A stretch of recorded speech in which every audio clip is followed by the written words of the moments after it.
नमस्कार दोस्तों, मेरा नाम है कृष्णा मिश्रा। आप सभी का जीएस कर्मयोगी में बहुत बहुत स्वागत है। तो जो ये क्लास चल रही है, ये क्लास हो चुकी है, पिछली एक कक्षा हो चुकी है। तो यूपी पुलिस पीवाईक्यू चालू है। ये क्लास जो पढ़ाई जा रही है, इसमें यूपी पुलिस पीवाईक्यू का क्वेश्चन पढ़ाया जा रहा है। और ये क्लास जो है आपकी तैयारी में चार चांद लगाएगा और आपकी तैयारी को बहुत बेहतर बनाएगा, ताकि आपका सिलेक्शन और आसान तरीके से और जल्दी हो जाए।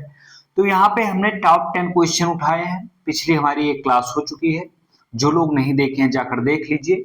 इसमें हम टॉप 10 क्वेश्चन उठाए हैं।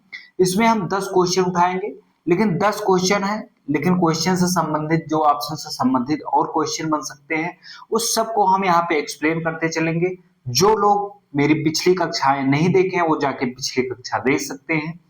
तो ये जो सीरीज चालू हुई है, ये 2024 का पेपर हम उठाए हैं। 2024 से पीछे हम जाएंगे, हम उल्टा नहीं आए हैं, हम इधर से जा रहे हैं। 2024 में जो वैकेंसी आई थी उसका पेपर, उसके बाद के जो पेपर हुए हैं उस पेपर को उठाएंगे।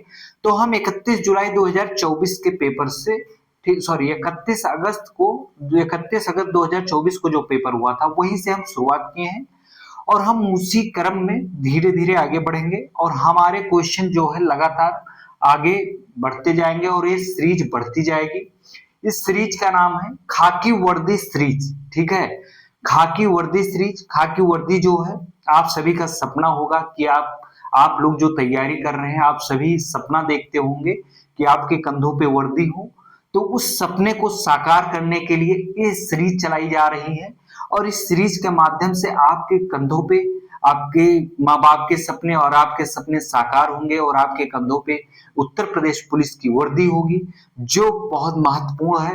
ठीक है, यूपी पुलिस की वर्दी पहनने के बाद जो गर्व महसूस उस समय करता है व्यक्ति, वो वही पल, उस पल में वही व्यक्त कर सकता है। और जिस दिन आपका पीडीएफ में नाम आएगा, उस दिन उस पल को आप महसूस करेंगे और आपके माँ बाप महसूस करेंगे। तो उसी सपने को साकार करने के लिए ये सीरीज चलाई जा रही है। तो हम आइए सीधा बात करते हैं मानव विकास सूचकांक। ठीक है, मानव विकास सूचकांक का मुख्य लक्ष्य क्या है, यहाँ पे क्वेश्चन पूछा गया था।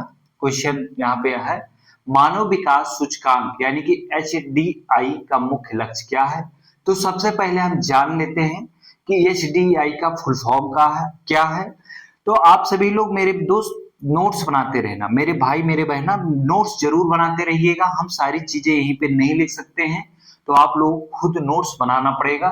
ठीक है, एचडीआई का फुल फॉर्म होता है ह्यूमन डेवलपमेंट इंडेक्स, यानी कि मानव विकास सूचकांक। ठीक है, इसका हिंदी है मानव विकास सूचकांक, इंग्लिश में होता है ह्यूमन डेवलपमेंट इंडेक्स। इसका फुल फॉर्म ये पूछा जा सकता है कि एचडीआई का फुल फॉर्म क्या है। तो आप सभी लोग अपने नोट्स में लिख लेना, ह्यूमन डेवलपमेंट इंडेक्स। ठीक है, इसका मुख्य लक्ष्य क्या होता है, इसके टारगेट क्या होते हैं, इस रिपोर्ट को कौन जारी करता है, फिर आइए हम आगे जानेंगे, बताएंगे। पहले ये जानते हैं कि इसका लक्ष्य क्या है, इसमें कौन सा क्वेश्चन का कौन सा ऑप्शन सही है।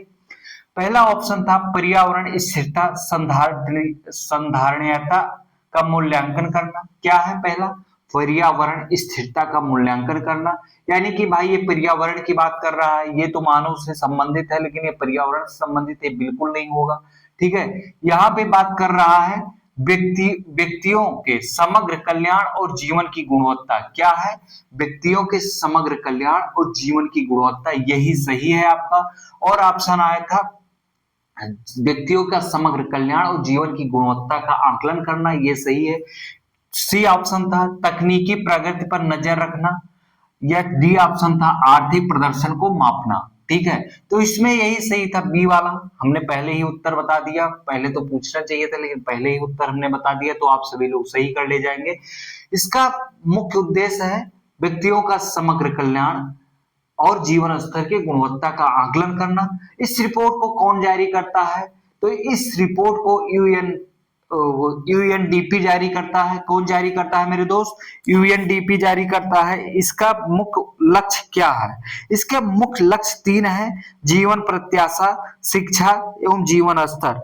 इसकी रिपोर्ट कौन जारी करता है, यूएनडीपी जारी करता है। और इसका मुख्य लक्ष्य क्या है, जीवन स्तर को मापता है, शिक्षा स्तर को मापता है, ठीक है, और ये आपके जीवन की गुणवत्ता को मापता है, ठीक है, जीवन इसमें इसका और इससे ज्यादा अंदर के क्वेश्चन आपसे ज्यादा पूछे नहीं जाएंगे। तो आपको ये पता होना चाहिए कि मानव विकास सूचकांक रिपोर्ट कौन जारी करता है, यूएनडीपी जारी करता है।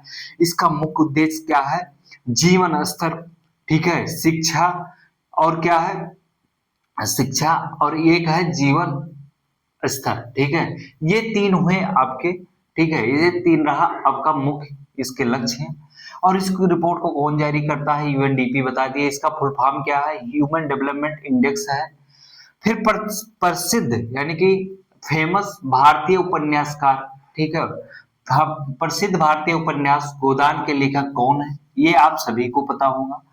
प्रसिद्ध भारतीय उपन्यास जो है गोदान, इसके लेखक कौन है, तो इसके लेखक ऑप्शन दिया गया है अरुंधति राय, मुंशी प्रेमचंद, आर के नारायण, रविंद्रनाथ टैगोर। ये चार ऑप्शन दिए गए हैं आपके पास।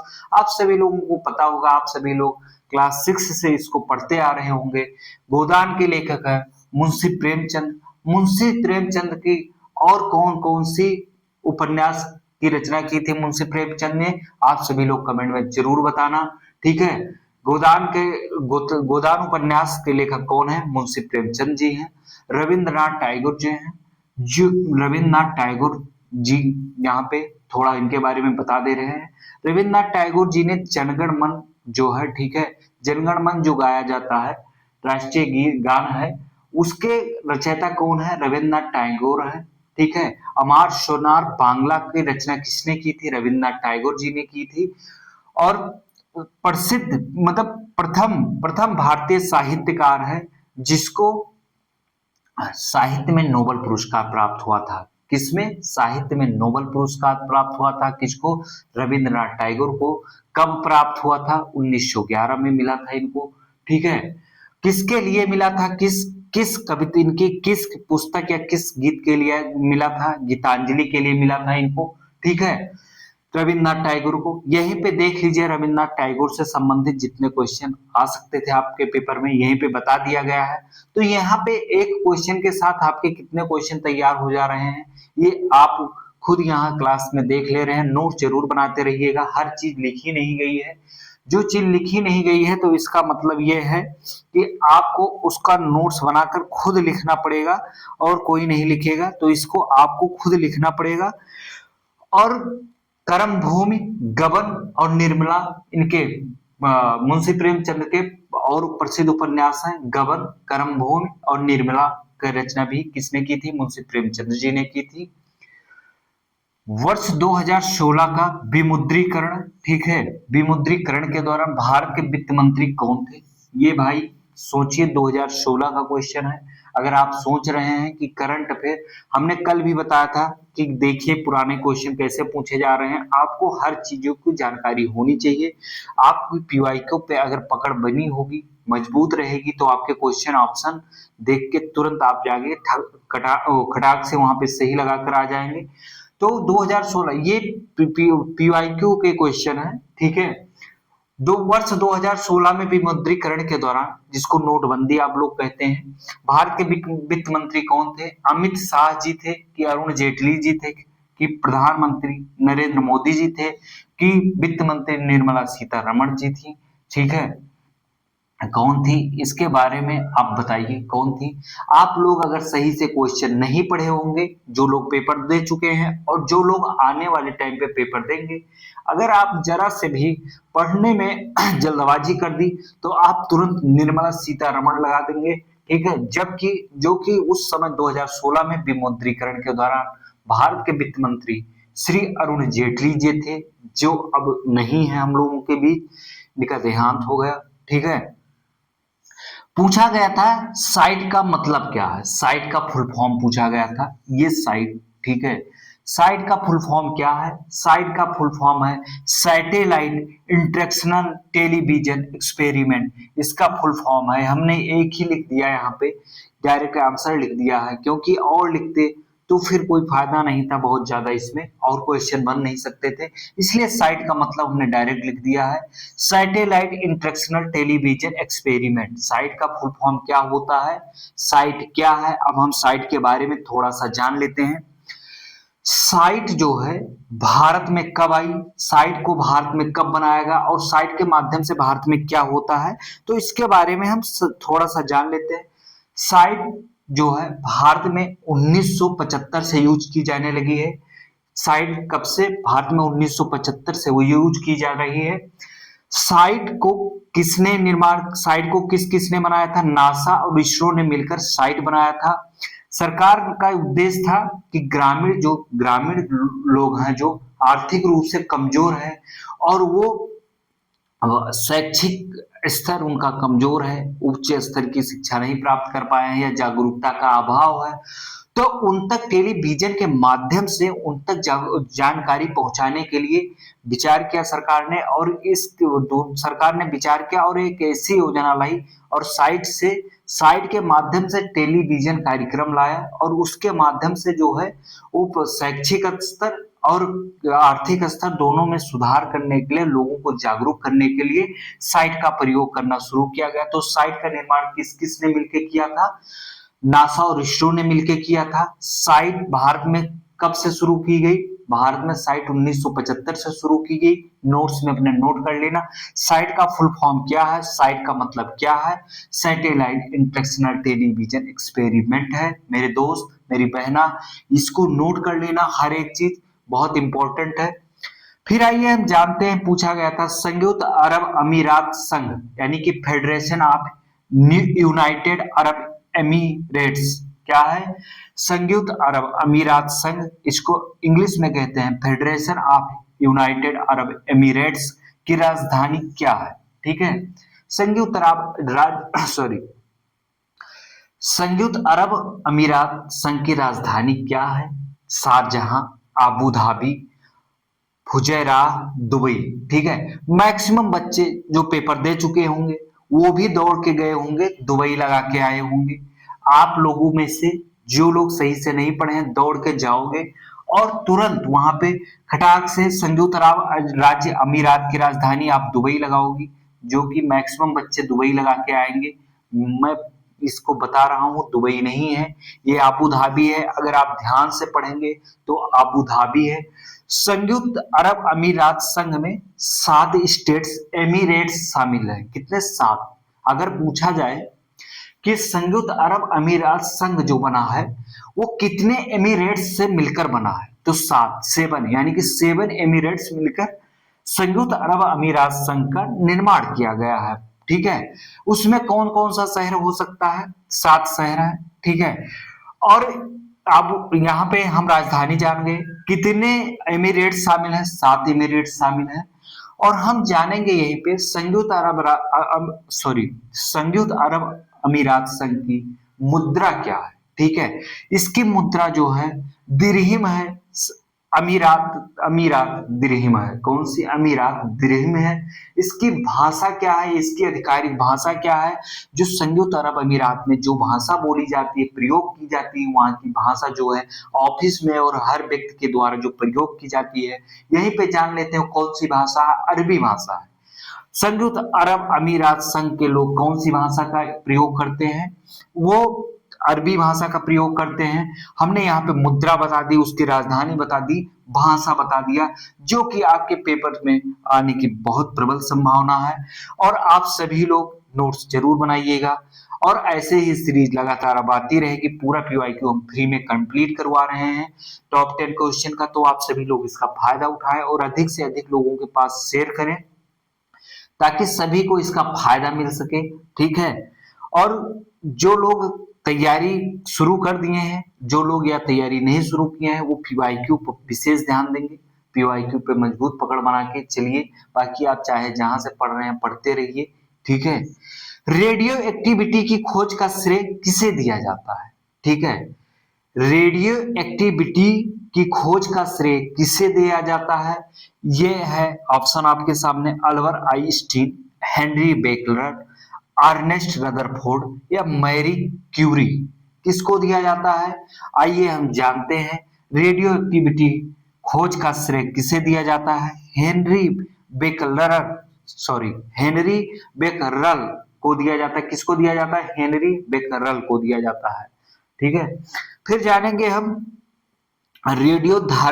धार्मिकता एक शब्द आता है फिजिक्स में। रेडियो धार्मिकता शब्द का जनक कौन है? आपके पेपर में सीधा पूछा जा सकता है कि रेडियो धार्मिकता शब्द का जनक कौन है? उसका जनक कौन है? मैरी क्यूरी है।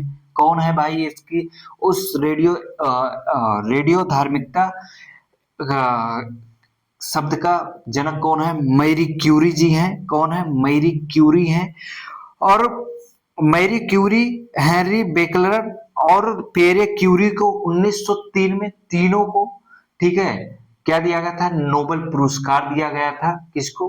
हेनरी बेकलर, मैरी क्यूरी और पेरे क्यूरी को नोबेल पुरस्कार कब दिया गया था? इनको नोबेल पुरस्कार 1903 में दिया गया था। फिर आइए हम जानते हैं उत्तर भारतीय गायन। ठीक है, उत्तर भारतीय गायन ठुमरी का मुख्य विषय या थीम क्या है? ठीक है, उत्तर भारत में एक गायन है, गायन शैली है ठुमरी। ठुमरी का मुख्य लक्ष्य या थीम क्या है? इसका मुख्य लक्ष्य या थीम है चाहत और प्यार। ठीक है, क्या है? चाहत और प्यार। प्रेमिका के द्वारा या प्रेमी के द्वारा अपने प्रेमिका को प्यार करने के लिए या प्रेमिका के द्वारा अपने प्रेमी को प्यार के लिए, रोमांटिक मतलब प्यार और चाहत जगाने के लिए ये गायन शैली की जाती है। इसका मुख्य विषय उसी पे आधारित होता है, चाहत और प्यार पे। जिस प्यार के लिए आज ये पूरी दुनिया पागल है, उसी प्यार के लिए, उस प्यार को पाने के लिए, उस प्यार को दर्शाने के लिए उत्तर भारतीय गायन शैली यानी कि ठुमरी का मुख्य विषय ही यही है, थीम ही यही है, चाहत और प्यार। ठीक है, आप सभी को समझ में आ रहा होगा। आप लोग भी कहीं ना कहीं किसी न किसी को अपने मन में बिठाए होंगे, चाह रहे होंगे, पाने की चाह होगी। मेरे दोस्त, पहले वर्दी ले लीजिए। आपके कंधों पे अगर वर्दी आ गई ना, तो वो आपके पास वो आएगी ही, उसके घर वाले तुरंत मान जाएंगे। अगर आप बेरोजगार हैं तो वो आपके हाथ से भी जाएगी, और उसके घर वाले अगर जान पाए तो आपके हाथ वो कभी नहीं आने वाली है। तो इसलिए सबसे पहले तो आप नौकरी लीजिए। अगर अपने प्यार को, अपनी प्रेमिका को पाना है, ठीक है, और जो लड़कियों को अपने प्रेमी को पाना है तो उसके लिए आपको नौकरी देनी होगी। और अगर सरकारी नौकरी, ये समाज जो है सरकारी नौकरी वाले लोगों को ज्यादा प्रेफरेंस देता है। अगर सरकारी नौकरी आपके पास है तो आपको आपका प्रेम भी मिलेगा और सरकारी नौकरी भी मिलेगी। तो प्रेम पाना है तो आपको नौकरी लेनी ही पड़ेगी, सफल बनना ही पड़ेगा। और लोगों को अपनी वर्दी, अपनी प्रेमिका को लेने अगर आप अपनी वर्दी में जाएंगे तो आप भी कितना गर्वान्वित महसूस करेंगे और वहां के लोग भी कितना महसूस करेंगे। बाकी आप सोच ही सकते हैं, ज्यादा प्यार पे बोलना उचित नहीं है। ठीक है, मानवाधिकार किसके पास है? ठीक है, पूछा गया है मानवाधिकार किसके पास है? राज्य के प्रमुख, विद्यार्थियों, सब लोग, अपराधियों। अब आप लोग बताइए मानवाधिकार, ये अगर आप जरा सा अपने मर्जी से, ऐसे क्वेश्चन जो आते हैं सोशल साइंस से रिलेटेड है, ये आपके दैनिक जीवन से रिलेटेड क्वेश्चन है। क्वेश्चंस जो है आपके दैनिक जीवन में जो चीजें हो रही हैं, जो चीज आपके ऊपर है, ऐसे क्वेश्चन यूपी पुलिस में आपको कम से कम 10 मिलेंगे 150 में से। ठीक है, तो ऐसे क्वेश्चन को आपको अपने मतलब विवेक से करना है, अपने अनुसार करना है। ठीक है, तो ऐसे किसको कैसे किया जाना है? मानवाधिकार किसके पास है? ये मानवाधिकार सब लोगों के पास है भाई। मानवाधिकार जो है वो सबके पास होता है। सबकी अपनी अभिव्यक्ति होती है, अपनी आजादी होती है, अपनी विचारधारा होती है। और जो भी कोई मतलब जो है, ये ना कोई सरकार देती है। मानवाधिकार जो है वो कोई सरकार नहीं देती, ये प्राकृतिक है, नेचुरल है। ठीक है, ये ईश्वर प्रदत्त है। ठीक है, ये आप जब जन्म लेते हैं ना, तब से लेकर और जब तक आप रहते हैं तब तक ये मानवाधिकार आपके पास रहता है। ये ना कोई सरकार देती, ना कोई राज्य देता, ना कोई प्रशासन देता, ना कोई अधिकारी देता, ये अपने आप से आता है। ये सबके पास होता है। आपके पास आपका मानवाधिकार है, आपकी मर्जी, आप यूपी पुलिस की तैयारी करें या ना करें। आपसे जबरदस्ती कोई टीचर या हम पीवाईक्यू आपको पढ़ा रहे हैं, ये आपकी मर्जी, आप पढ़ें या ना पढ़ें, आपसे कोई जबरदस्ती नहीं करवा सकता, ये आपका अधिकार है। ठीक है, आपकी मर्जी है, आपका मानवाधिकार, आप हर व्यक्ति अपने मन की आजादी है, ऐसी हर चीज का आजाद है, ठीक है, और इसको किसी के द्वारा दिया नहीं जाता, ये हम ईश्वर प्रदत्त है, ठीक है, ऐसे बोल सकते हैं, ये चीजें ईश्वर प्रदत्त है, ईश्वर के द्वारा द्वारा प्रदान की जाती है। हरे चने का वैज्ञानिक नाम क्या है? ठीक है, हरे चने का, देखिए बहुत इंपॉर्टेंट क्वेश्चन है, मिस कर जाएंगे आप, ठीक है, हरे चने का वैज्ञानिक नाम क्या है? बिगना रेडिएटा है, क्या है? बिगना रेडिएटा है। और ये किस कुल का है? जैसे कि जो वैज्ञानिक नाम है या हरे चने हैं, हरा चना किस परिवार या कुल का है? इसे इसका भी एक कुल होता है, वैज्ञानिक कुल होता है, वैज्ञानिकों ने रिसर्च करके इसको एक रिसर्च करके एक कैटेगरी में रखा है, तो वो है फैबेसी परिवार का। किस फैमिली का है? फैबेसी फैमिली का है, ठीक है। आप सभी लोगों को 2 मिनट प्यार की बातें क्या बोल दिया, आप लोग उसी के बारे में सोच रहे हैं, नया क्वेश्चन आ गया उसके बारे में सोचिए। हरे चने का वैज्ञानिक नाम है बिगना रिडेटा, ये फैबेसी परिवार का है, फैबेसी कुल का है, ठीक है। इसका किस वर्ष, ये वेरी इंपॉर्टेंट क्वेश्चन, किस वर्ष अपोलो 11, ठीक है, किस वर्ष अपोलो 11, हिंदी में बोलेंगे अपोलो 11 मिशन, ठीक है, और वैसे बोलते हैं किस वर्ष अपोलो 11 मिशन चंद्रमा पर मानव को सफलतापूर्वक उतारा? मानव कब सफलतापूर्वक उतरा था बताइए आप सभी लोग? 1970, 1969, 1972, 1971, 1970, 1969, 1972, 1971, कब मानव युक्त, ठीक है, सफलतापूर्वक पूर्वक अपोलो 11 मिशन कहाँ पे, चंद्रमा पर लैंडिंग, सॉफ्ट लैंडिंग की थी, कब की थी? ये है 1969, यानी कि 1969 में सफल लैंडिंग हुई थी। ये किसके द्वारा की गई थी? नासा के द्वारा किया गया था। थोड़ा इसके बारे में और जानकारी हम ले लेते हैं। इस मिशन में कौन कौन था? ये 20 जुलाई 1969 को उतरा था। इसमें नील आर्मस्ट्रांग, ठीक है, बज एल्ड्रियन और माइकल कोलियंस थे, लेकिन नील आर्मस्ट्रांग को पूछा जाता है, ठीक है। सबसे पहले चंद्रमा पर कौन उतरा था भाई? सबसे प्रथम व्यक्ति कौन था? ठीक है, नील आर्मस्ट्रांग थे, ठीक है। ये मिशन किसके द्वारा किया गया था? नासा के द्वारा किया गया था, ठीक है।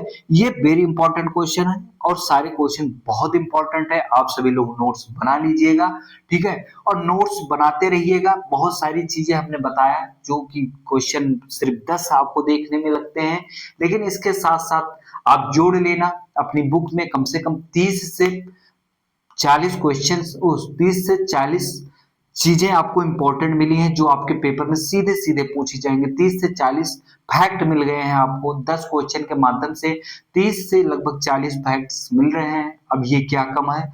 और ऐसे ही ये PYQ आती रहेगी। आप सभी लोग मस्ती के साथ, मेरे दोस्त जहां से पढ़ाई कर रहे हैं वहां से भी करते रहिए और PYQ क्लास मिस ना करें, ताकि आपकी वर्दी आपके कंधों पे जल्द से जल्द आए।